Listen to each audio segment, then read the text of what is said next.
Over the coming week, everyone's going to be talking about Hanukkah. We also have a parsha to study.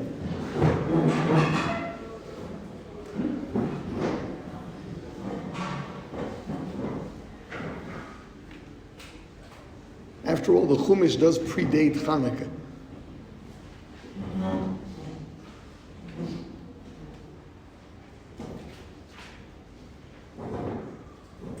And perhaps Hanukkah is so much more pleasant than this week's parsha.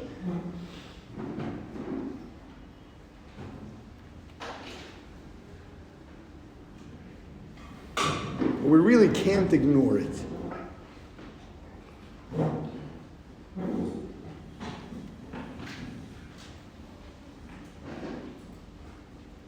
Parshas Vayesheiv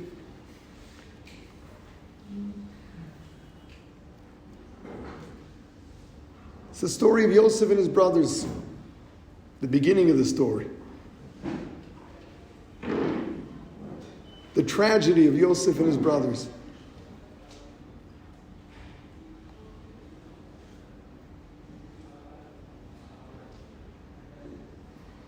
It's the tragedy of the Jewish nation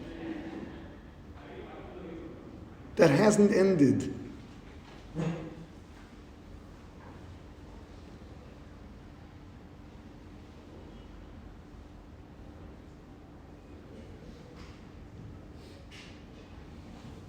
We've always had enemies from without.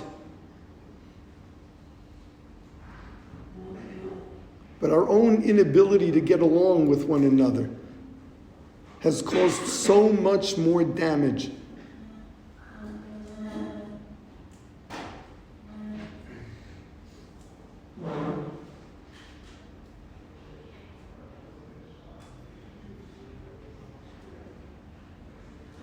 What's the root of it?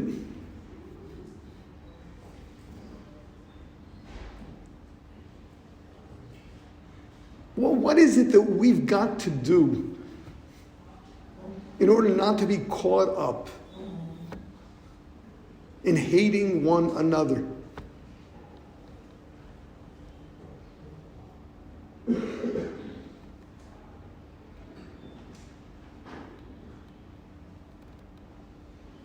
So the parsha begins with Yosef.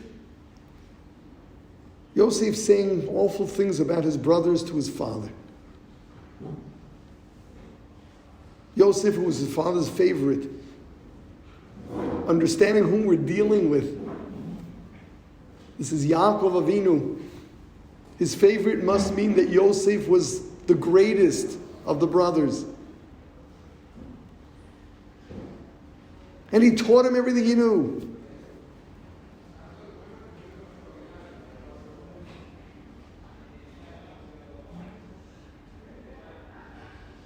And yes, the pasuk says that Yosef, he brought dibosom ra'ah.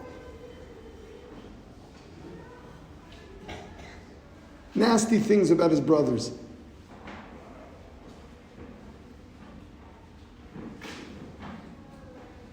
And Rashi tells us, what did he say about them? He mentions three things. They ate Aver min hachai. This is one of the 7 Noahide laws. You don't eat from a live animal.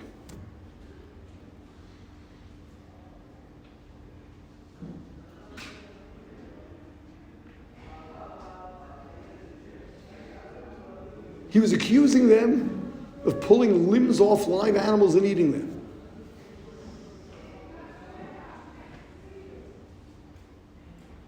That they were mezalzel b'vnei hashfachos.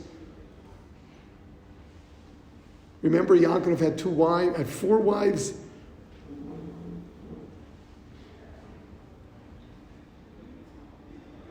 was Rachel and Leah, and the maidservants that came with them. The children of the maidservants, they were mistreating them. The third, chashudim al harayis, immorality.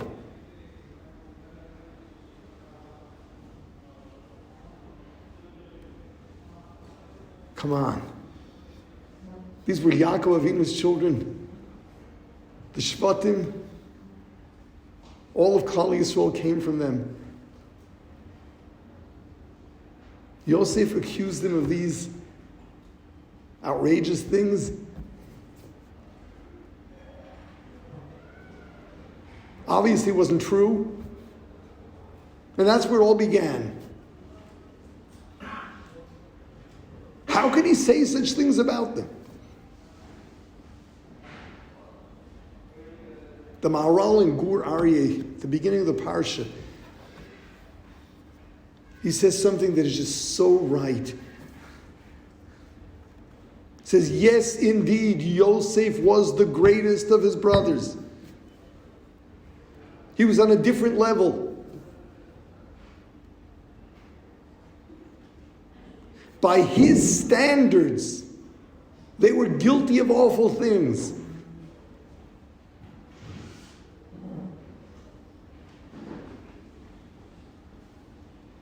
What is Aver and Achai? Pulling a limb off an animal and eating it. It means one is so into, Chinuch explains, one is so into their food, they can't wait until the animal's slaughtered. They're just going to pull it off and devour it.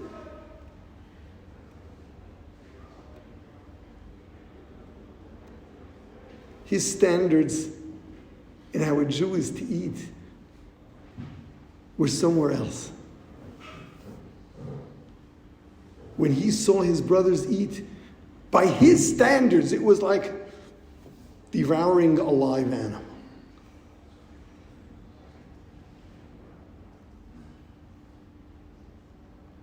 His standards of Bein Adam Lachaveru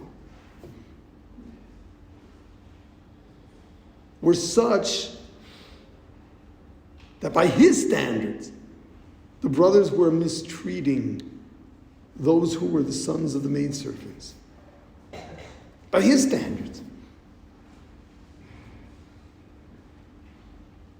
And the third, Gilui Arayos, immorality. Yosef's standards of tznius were such that the brothers' behavior in his eyes was as if they were committing serious acts of immorality. So what was it all about? Because he was so great,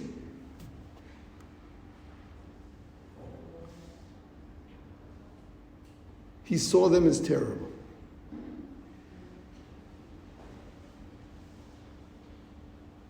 This is where it begins.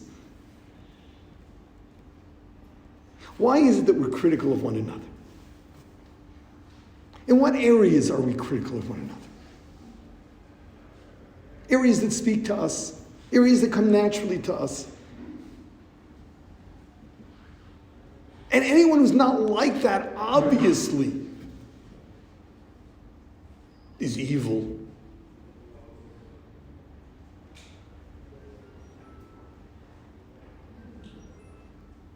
We judge. We judge, and therefore we're critical. And it starts with being critical. It ends with hatred.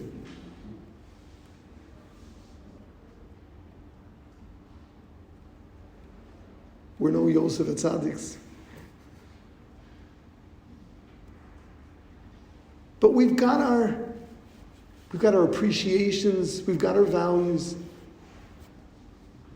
We've got the stuff that does come naturally to us, depending, of course, on our personalities and the kind of neshama you got and how in touch with your neshama you are.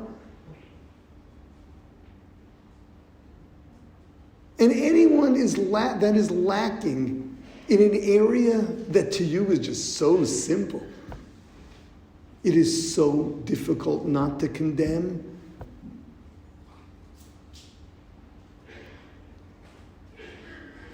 That we're not Yosef HaTzaddiks. We've got our own imperfections. But But they're in areas where obviously we're not strong enough. So they don't bother us so much.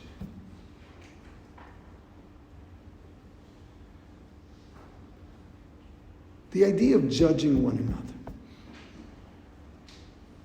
The Mishnah tells us, Al todinas chavercha ad shetagia lemkomo. Do not judge your fellow until you are in the same position he is. You're in the same position he is, then you can judge him. Are you ever in the same position? Even if you're faced with the same challenge, you're a different person.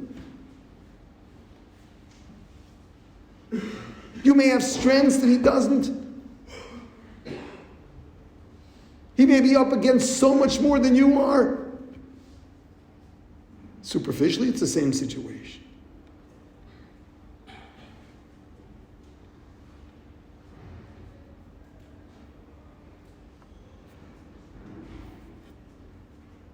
Something we try to get across here. Something we want every one of you to really develop is Ahavat Yisroel, a real love for every Jew. At the same time, you're all growing. You're all becoming more sensitive.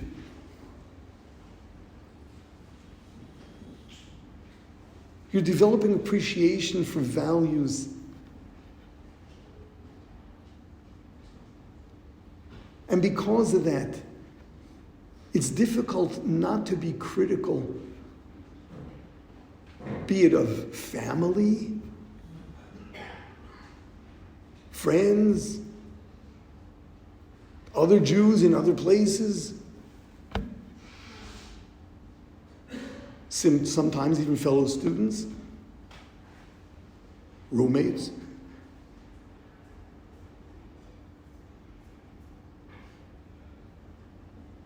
If growth to you means becoming more critical and more distant,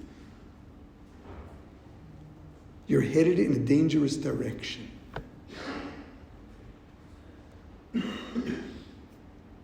Part of being greater is, yes, developing the sensitivities yourselves.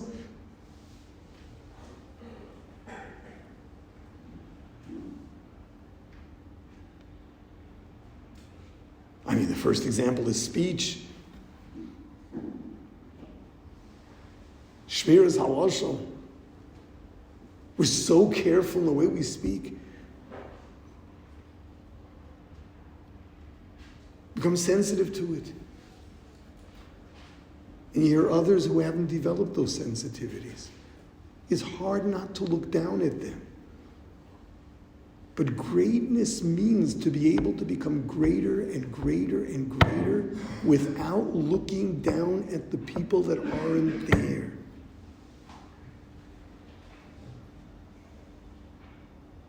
Sure, we want you all to grow. But to grow also in your love for your fellow Jew.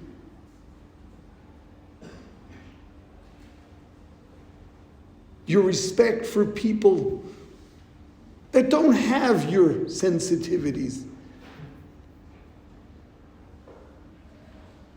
Every Jew is greatness. To be able to see through, everything that bothers you and find the greatness. Find the greatness in people that don't have our values and love them and care about them. Want to do for them. Want to teach them too. If it's coming from real love and concern, and not from a desire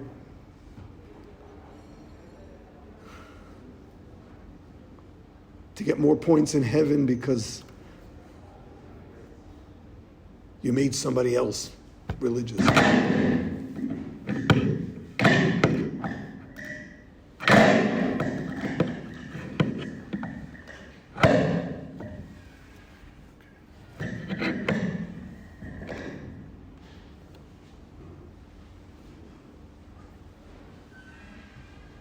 Yes, so grow. Grow. Let your understanding of life be so much more nuanced, so much finer. Yes, become a more refined person. Speech, thoughts, aspirations, the way we conduct ourselves in every situation. Yes, the way we eat.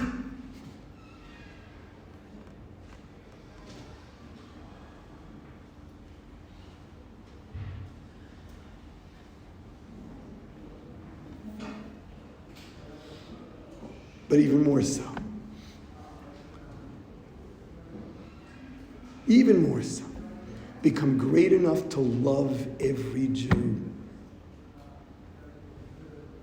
To find the greatness in everyone that's different than you. The greatness in people that don't share your sensitivities.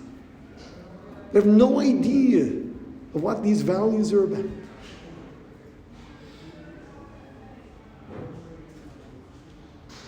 Love Jews. We've got to repair the Jewish nation and certainly not add to all the strife and hatred.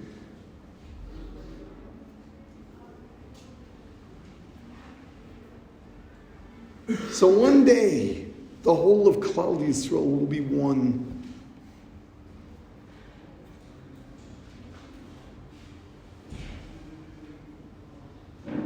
And then we can look forward to the Gula Shalem.